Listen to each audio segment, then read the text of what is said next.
Massive and Punk versus Metal Week on MTV2. It's Frank and Chino. Gentlemen, what's happening? What's going on? What's going on? Just hanging out. Nice to see you. Come to see what's going to go on with this metal versus punk thing. We had Rancid on the other day. They represented punk rock well, truly. Definitely. So, you know, we're putting you guys in the front line. Good boys. Soldiers. Yeah. Move! What's been going on? Let's catch up. It's been about, maybe 4 or 5 months since we hooked up, and normally we don't bring people back on the couch that soon, but in your case, any excuse to catch up and see what's been happening. Yeah. So tell us about the Summer Sanitarium tour first and foremost, because that was a high-profile summer for you. Mm-hmm. Yeah, it was all right. I mean, obviously we wanted to go out and do our own thing. I mean, especially Frank and I, especially, I think out of all the band, we wanted to go out and come out with our record on our own, you know what I mean, with our own tour supporting our record. Because you were suspicious, weren't you? Even when we talked about it before, you were a little suspicious about it. I don't know, I just kind of wanted to come out of, when you have a new record, especially a record we worked on for a whole year, we wanted to come out and present it the way we wanted to, as opposed to just being a part of a package. So in hindsight, why did you decide to do it? Kind of got outvoted. We got outvoted. 3 against 2. But I mean, it was a good tour. It was fun. Yeah, it served its purpose, definitely, you know what I mean? Up until he hurt himself, actually, it was pretty good. I got in the genitals. Really? Seriously? Yeah. Someone bust you in the sacks? No, I did it myself on stage. You kicked your own nuts? Yeah. That's awesome. So that was halfway through the tour. So if you could teach yourself to kick your own nuts, you'd be a circus freak. Yeah, it was pretty bad. So after that, we had to cancel one show, actually one Metallica show. Yeah. And then did you come clean with the fans? Yeah, pretty much. I mean, I don't know. I didn't want to like say that. I kicked myself in the. Well, I don't really mind about that, but I didn't want to get all graphic and explain to them. So it was quite serious. Yeah, it was enough to where like I had to go to the emergency room and stuff like that. Holy. Because it was like it was just painful. Yeah, you couldn't walk for a couple days. It was pretty I was laid out, so it was pretty bad. But other than that, I mean, it was a pretty cool tour. Just kind of. I heard you guys actually got off pretty easy compared to the crowd reaction from some of the other bands. I mean, obviously, when you're putting Linkin Park and Limp Bizkit up against a bunch of Metallica fans, it's going to be tough. And I heard nothing but good things from people who either went to the show or reviews. Yeah, I mean, we only got like a 45-minute set, and it was during the day, obviously, so it wasn't what a Deftones show generally is, but it was good. I mean, we had to play as much as we could from our new record and our other 3 records from within 45 minutes. Yeah. So it was kind of hard, but. Did you use it as an opportunity? Because there was a question from the Planet asking this as well, wondering if you're going to be playing older stuff in the set tracks you haven't necessarily played for a while. Did you use it as a chance to kind of experiment and pull some old tracks out and stuff? Not really. No, I mean, we played a lot, especially after I got hurt. We played a lot of like mellow stuff. You know what I mean? I didn't want to jump around too much. Sure. But we kind of got. I mean, we got back into it, and it turned out pretty good. I mean, towards the end. Right on. But I think that this tour definitely we're gonna do. We're pulling out a bunch more stuff that we haven't played in a while. International Talk Like a Pirate Day. I never heard of that. That's pretty cool. Arr, me hardy mateys. We got the Deftones on the count. Arr, that come to rape and pillage. Yeah, we got Chris on the line. He won a pair of tickets to go and check out the show in Wembley. Arr, Chris. Matey. Say what's up to Chino and Frank. What's up, Chino and Frank? What's happening? Hey, guys, I've heard like loads of times that you're really influenced by Joy Division and stuff. You know what? I listened to a little bit of Joy Division in high school, but not as much as people ask me that a lot. All right. And not as, I mean, I'm not too familiar with a lot of their stuff. I know the story of their career and everything, and I listened to a little bit of it, but I listened to a lot more New Order and stuff like that. You know what I mean? But I definitely a great band. I've always heard like quite a lot of their sound in yours, so I couldn't really sort of pinpoint how it really mapped on, but.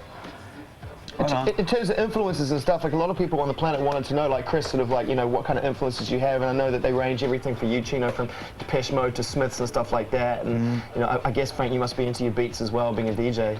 Yeah, it's funny though, I mean, we listen to everything, you know what I mean? I think we've all gone through different phases of the same music, but just probably at different times of our lives, and it's just a matter of taking those influences and making them your own, as opposed to trying I mean, with just heavy metal ripping itself, I didn't listen to any heavy metal until pretty much I got in this band, you know what I mean? So I didn't really, and I was 16 then, so it was a long time ago, but still, I mean, I hadn't heard, like, I didn't listen to Kiss or anything like that, and Stefan, our guitar player, they listened to, and Frank, they grew up listening to all that stuff, and I was listening to, Michael Jackson pretty much, you know what I mean? And I think that's what makes the band sound so special, is the fact that, you're not just a stereotypical heavy metal singer. Hey, Chris, what's your favorite Deftones track or album? I mean, what are some of your finest Deftones moments?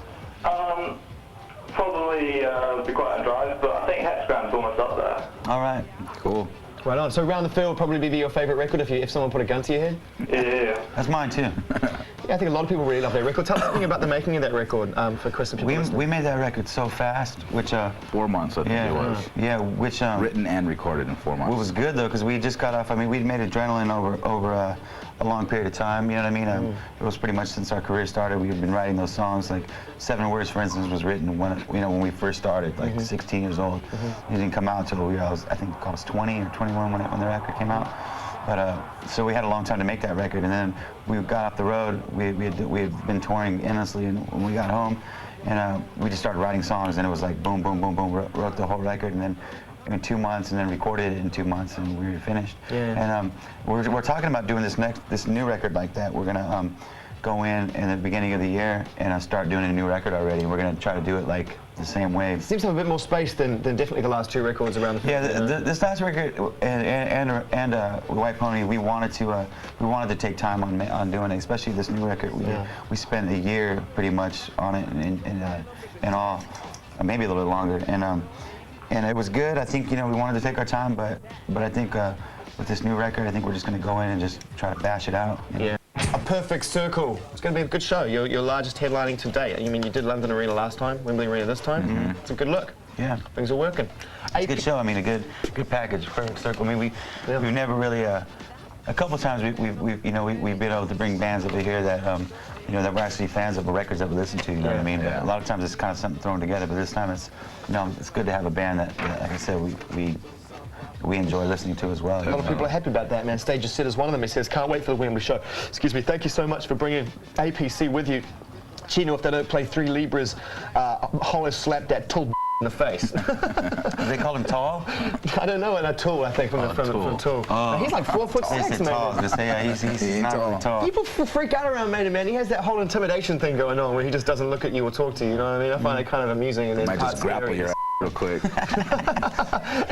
Yeah, it's going to be a good show, man. I haven't had a chance to listen to the whole of Perfect Circle album yet, the new one. You loving it? You heard it? Yeah, I just got it yesterday. I've only listened to it once. It's good, really good. Who's the funnest band you've ever toured with? That's a good question from Chaos Boy. Man, maybe Queens of the Stone Age, I would think. Always. I mean, I think they're everybody's choice. Look at Frank's. Frank's like, yeah, God, you're taking me back to that moment. But I mean, we've had fun with over the year. We toured so many bands. I mean, from when we first came out, I mean, touring with Korn, that was insane. I mean, just us, both coming up together and like learning what it's all about out here. They're having a bit of a tough time at the moment, that band, I think. I mean, I think the last record was, for me personally, I think sonically it was a bit too dirgy, a bit of a letdown. You guys have been one of those bands that have deliberately tried to sidestep, being caught up in your own sound and moving forward. A lot of people on the message board, and I can't check anyone personally, so I apologise, but want to know, will you be doing kind of a Kid A next? Will you say you want to record it fast, but will you be thinking about doing something very different? I don't know if we're going to necessarily go out of our way to try to be weird or different. You know what I mean? Sure. I think naturally we'll do something that won't be the same, and we always try to do try not to repeat ourselves. You know what I mean? Or try to follow any formulas when we write. But I think naturally progression will be something different. You know what I mean? A lot of people want to know where the hell the Team Sleep stuff is, Chino. Kim Deal's Love is one of them. What's going on with that? Man, just trying to work on it. With the little time I have. I mean, when we started working on this Deftones record a couple years ago, we had just finished recording the first of what was going to be the record, and then it got leaked on the internet. I heard snippets of it. Someone had a copy of it. I mean, yeah, and it wasn't real. It wasn't the real album. It was pretty much like I thought it sounded good though, man. Rough stuff of it. And the vocal, I thought of the track that you put on the Matrix Reloaded soundtrack. I heard the vocal version. I thought it was way better with the vocal. It felt a lot more enhanced. Well, that's Maverick for you. Record labels for you. But we actually we recorded a new record, and it's all new songs. There's maybe 1 or 2 from that were for the last stuff, but hopefully it's going to come out at the beginning of the year. I just have to finish the vocals on it, which I'm working on right now. Always you, man. It's always me. Chino always with tardiness. Deftones Day, it's Punk versus Metal Week and the Big Rock Ruck on MTV2 all this month, and representing the horns today, it's Deftones, in anticipation of the big show tonight, Wembley Arena with the Perfect Circle. It's going to be a good thing. There's a question from the Planet, Self Healer. What are your reactions to accusations of this substantial tomfoolery at gigs? Are you always drunk, or is that a natural swagger that you got going on? I think you guys have a bit of a reputation for sometimes, maybe if you're down a few sips before the show, and then I always have a few sips before the show. I mean, mostly it's not like I'm always drunk. A few sips ain't gonna make me drunk, but I don't know, man. It's fun to be I wouldn't want to be stiff and uptight. Super tight. And I mean, anytime I have been, just like, you know what I mean, where I am on stage and I'm just stiff and uptight, it's not a fun show, you know what I mean? Yeah. I don't know, it's supposed to be entertaining, I guess. It's good. No, the unpredictability is good. I mean, I'd back you up on that. You know, I think, you know, a good unpredictable live reputation is very strong. You know, you never know quite what you're going to get, whether it's going to be, you know, the most seminal gig of your life. And I've seen Deftones shows that are rank in my top 3 live shows of all time. You know what I mean? I've seen you guys play and I've thought, God, that's just chaos. You know what I mean? It's absolute chaos. I think it's a bad thing. Tomfoolery, I love that. Substantial tomfoolery, I think, is the official quote. Sounds like an emo band. With substantial tomfoolery. Okay, so let's talk about the future for you guys in terms of touring. I mean, you know, you've been playing this record now for about 5-6 months. You know, you have a reputation for touring your albums very hard. You know, touring yourselves to the point of exhaustion. Have you learnt lessons from the past? Or are you going to push it as hard as you can? I don't know. We have totally mellowed out. You know what I mean? I think as far as like not just overdoing the tours. Like we're here in Europe for 2 weeks this time. When we first.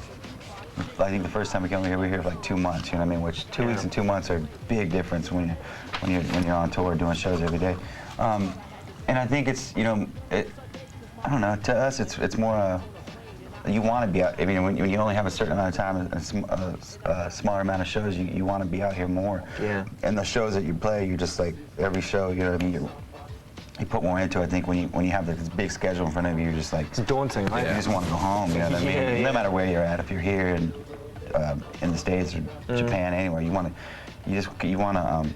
I mean? You want to space everything out. You want to have some kind of medium. Like you said, you know, you've got a record label which is you know, wants to release singles and wants to get the most out of the album and the financial investment they put into it. You've got a crew, I guess, that to a certain extent survive on income from playing for you. There's a lot of responsibility on your shoulders as a band, and you know, you said before, you know, we've taken a lot of you know, stick from record labels and we pushed around a little bit. I mean, have you got to a point now, 4 albums in your career, and you've sold records where you're like, you know, I don't think we want to do that anymore. We do what we want to do. I think that's what happened with this record with us. I think we're kind of doing exactly what we want to do, and you know, I think we could be, you know, more in the limelight and could be more like, you know what I mean?